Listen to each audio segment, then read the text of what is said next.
Hello guys, mapagpalang araw sa atin lahat. Magluluto tayo ng chicken feet adobo with pineapple chunks. Bali ito po yung chicken feet, pinakulan na natin sa pressure cooker para siguradong malambot na malambot. Okay? Okay, nauna ko na yung luya. Tapos chopped garlic. Yan. Okay, lagyan na natin yung chopped onions. Okay.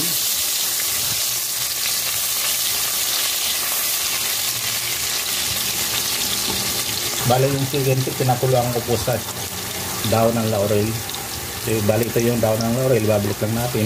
Isama natin sa paggisa. Okay. Tapos, lagyan na natin yung chicken feet. Yan.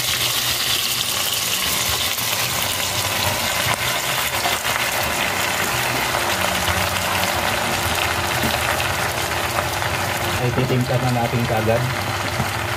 Lagyan natin ng konting pamintang buo, pamintang durog. Okay.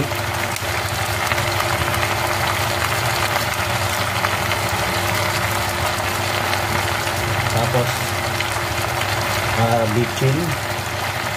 Meron po tayong magic sarap pero ito na lang mas okay. Bitchin na lang po para mas tipid. Okay.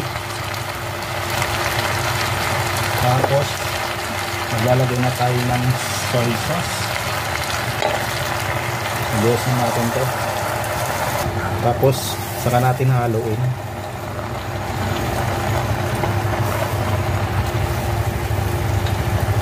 Pan po natin.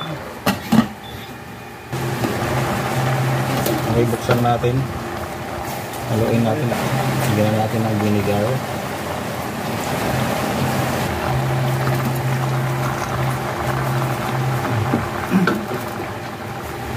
Okay, saka natin ilalagay ang pineapple chunks. Yan.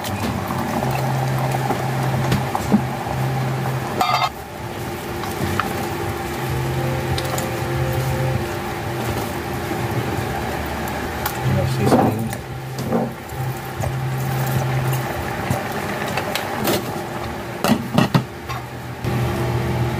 Okay, buksan na natin mga idol.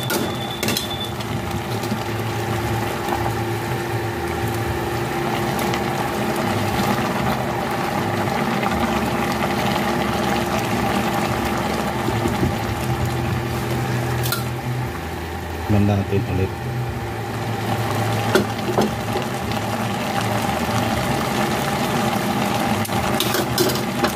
Sarap.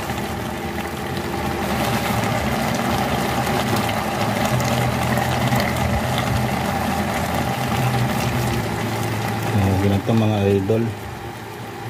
Ano natin durugin yung sili kasi hindi mailig yung anak ko sa maanghang.